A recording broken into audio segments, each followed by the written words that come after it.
Kaden.Simone, and she asked, who is your celeb crush? I know you got a boyfriend, but you know, we all think somebody on the television is cute. So it could be from when you were younger. David, this is when you close the computer on. Guys, the twins from Sweet Love of Zach and Cody, I don't know if it's just me. I was like totally like girl crushing on Zach low-key. I think because Cody was like a little too nerdy for me. Oh yeah, he was a nerd. That was back when I liked the Bad Boys. Back when you were how old? You were like 12. Bad Boys.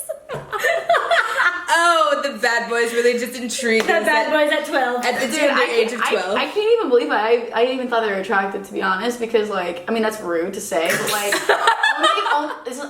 I'm only saying this because they look like my brothers. Like, they look like they could be my brothers. Oh, wait, you're so right. You're like, I literally can't date any blondes because they all look like my sibling. Like, people have told me this, and I'm like, okay. You're like, all right, like, brunette it is. Alrighty, so we're just gonna get into a tougher question first because you know, tough days, we all have them, right? How do you deal with coaches on tough days, whether you're struggling or the coaches are a little stressed? On edge. Yeah. Mm-hmm. On edge, yes. That's a good way to put it. Okay. Okay. It's funny because I literally have a lot of these days, to be honest, just because I'm so hard on myself and I hold myself to such a high standard in the gym. And I think I've communicated with the coaches enough to be like, all right, if I get into a mode, like you can tell because you can read me like a book. Like I show it on my face instantly, my demeanor changes.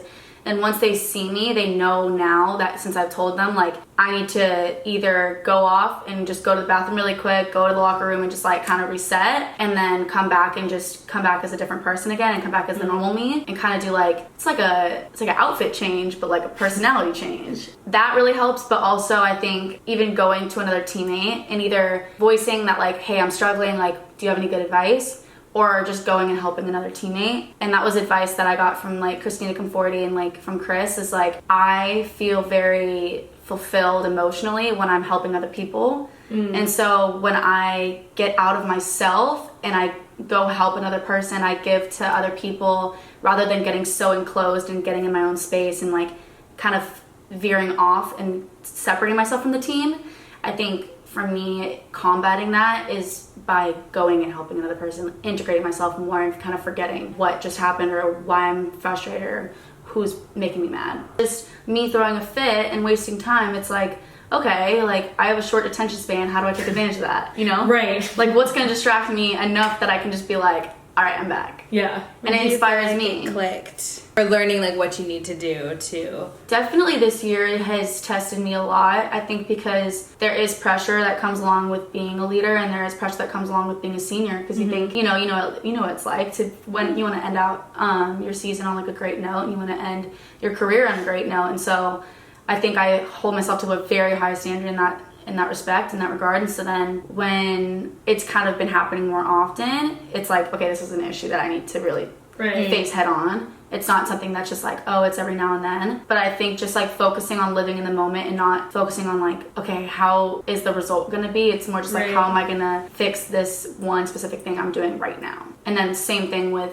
being in the moment, being in the present with a teammate. It's like, I'm not focusing on how they're gonna do after I talk to them. I'm not gonna focus on like if I affect them negatively or positively. Like I'm gonna focus on what I say in that moment so that it does have an effect, it does have a positive impact. I like what you said about. Yeah. Oh gosh, that was so good. That was so juicy. It was juicy. I love what you said about like doing the same thing over and over, because that is the definition of insanity. Because if you expect a different result, you have to do something different, and it's you learned a lot since your freshman year. Because I would say freshman year you had a lot, of the tough days where it's like you were still figuring out how to get out of that, like how to find the healthy place that brings you back to positivity. Like, did it take you a while, or was it just a lot of self-reflecting, or was it just kind of like it clicked and it just happened? Well, I think when naturally everyone that gets frustrated, like your first instinct is to kind of go off into your own cave, to kind of block people out. And like, especially for me, like I don't like to show weakness, and so it's really hard for me to like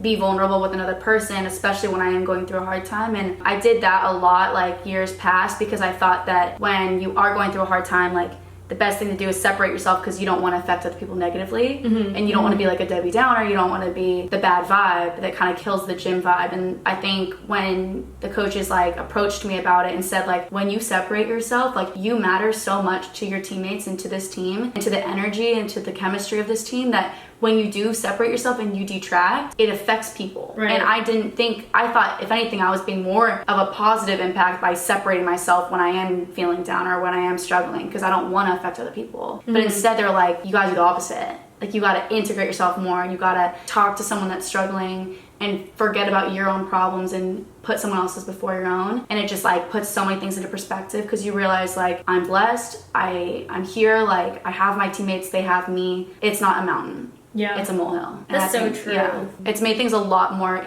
just real. Like it's made things feel so much easier to tackle and to like really digest. And it doesn't feel like I've had a horrible day and it's affected my entire day from like 1 or 2 turns. It's like, oh, I had 1 or 2 turns, I went off, I talked to someone, had a good time, helped someone land a good series or something, I don't know, and then I come back, and because coaching is what I'm passionate about, and like if I can help someone because I struggle with that same skill and I know how to fix it, then I'll give them my little advice. And then it definitely takes me out of like that selfishness, like that all about me, like this is, I'm struggling, like blah, blah, blah, you know? It was weird. I always felt like the odd one out, and now I feel like I fit. Aww. Yeah, so it's really cool. You've matured so much. I know.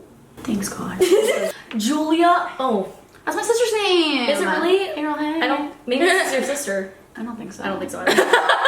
Okay, Julia_B24 says, how did you come up with your style for your floor routines? Because I feel like you have a very specific style. I'm actually curious about this too, because we've talked about how did you come we've up talked with about your theme of creepy, the creepy vibe, but you stayed in it. Yeah, you did stay, which I feel like no one does. It grabs your attention. Yeah, that's kind of okay. So, well, my freshman year, like I didn't really have like you had like an EDM theme, right? Well, it was the dum de dum. Yeah, it was like an alien thing. Yeah, I literally did like an exhibition one time. I think I fell, and it's okay. Well, my whole like club career, I didn't think I could dance. So, and no one ever told me I could. So I always just did a lot of floor stuff. Like that's where the back handspring twisty thing comes from. Like I did a ton of like floor acro, like anything that like didn't involve body movement, we did. Like, which is basically honestly floor. Like still don't think I can really dance.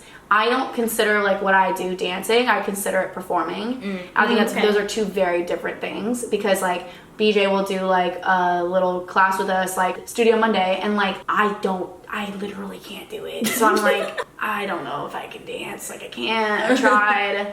I don't have the moves. Okay, whatever. So then we do it my sophomore year, and I mixed the music, and I don't know why, but it wasn't supposed to be creepy. It was just, I love, like, I don't even like scary movies. That's the funniest part. But I love what scary movies, like, the art of it. Right. It's like, I don't know why. Like the Hitchcock films I love. Like I grew up, like my dad, watched all of them with me, and like, I don't know what made me want to do the Twilight Zone, but I've seen the shows too, and I loved the Twilight Zone growing up, and so it's just so different and unique, and that was kind of like, I took it and I ran with it, and I was like, this is different, and no one else has this. Like, it's so hard in gymnastics in general, like not even college gymnastics, but like finding music that no one has. It's very hard. Dude, I kid you not, I heard Bad Guy. Yeah, this past weekend. So did I.